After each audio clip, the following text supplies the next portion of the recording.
फक्त आता अंमलबजावणी बाकी आहे, तरी देखील तुम्ही खुर्चीत बसणार नाहीत म्हणून म्हटलंय. परंतु अंमलबजावणी झाल्यानंतर मी कुठल्याही खुर्चीत बसायला तयार आहे. मराठ्यांच्या विकासासाठी राजकारणातल्या खुर्चीत पण तुम्ही वेळ काढली तर जाल. अगं बाबा तुम्ही खुर्ची नाही आपले हे बसत नाही मी कुठं, हे त्याचा अर्थ वेगळा आहे. आपण सामान्य घरातून आलेलो आहे, सामान्य लोकांसाठी काम करायचं. श्रीमंत मध्यमवर्गीय सामान्य सगळ्याच मराठ्यांच्या लेकरात येतात त्याला होणार, परंतु समाजानं तो रूल पाडलेला. त्यामुळं मी आणखीन खुर्चीवर बसलो नाही व्यासपीठाची.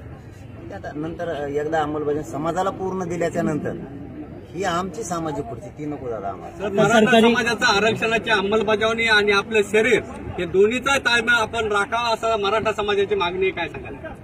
त्याबद्दल मी प्रामाणिक मनानं सांगतो की खरंच शरीर साथ देत नाही, समाजाला माहिती आहे, सगळ्या डॉक्टरांना पण माहिती. तर एवढ्याच वेळेस मी मायबाप समाजाला ज्यांना मानलंय त्यांच्या शब्दाच्या पुढे मी कधीच गेलो नाही, फक्त एवढ्याच वेळेस चाललो. समाजाचा शब्द मी एवढ्याच वेळेस मोडतोय याच्यासाठी की मी पण त्यांच्याच लेकरासाठी उपोषण करतोय.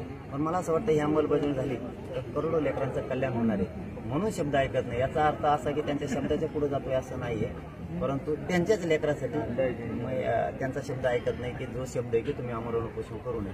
मी मात्र एवढ्या वेळेस करणार आहे समाजाच्याच लेकरासाठी. जसं सोशल मीडियातून वेगवेगळ्या चालेल माहिती नाही, परंतु आपला मराठा युवकांना काय संदेश असेल? काय मराठा आरक्षणाचा मुद्दा किती दिवस चालेल माहिती नाहीये, परंतु आपला मराठा युवकांना काय संदेश असेल? आता किती दिवस कसं काय चालू?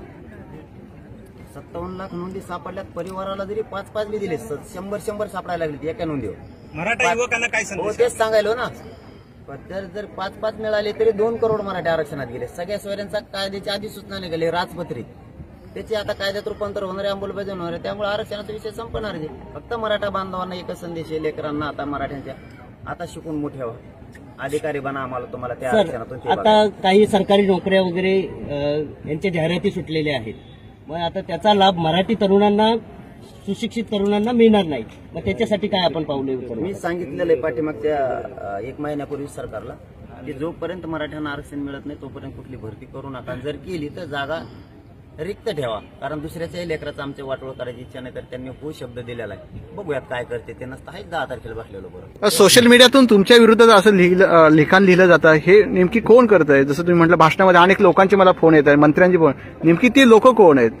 आणि मेले घेत होतं मनावर पाहिजे, मला कळत नाही. मी ग्रामीण भागात आहे ना, ते काही मला वाटतं हे का मला का परवा दिवशी हजाराने फोन आले मराठी. ते म्हणजे असल्याकडे काय ध्यान देत तुम्ही? यांना उद्योगच आहे म्हणे पहिल्यापासून, हे सोशल मीडियावर लिहिणार आहेत का? यांच्याकडे ध्यान देऊ नका. आम्ही करोडो लोक तुमच्या सोबत आहेत आणि आम्ही यांना शोधलं, हे कोणाची आहेत काय आहेत. हे 4 दिवसात गप बसले आम्ही माझा लागतो म्हणे. भुजबळांची माणसं आहेत हे तर असणारच ना. त्यांचं तर पुढे म्हणतो आमचा विषय चाललाय. आमचे 30-40 जण आहेत, जास्त नाही.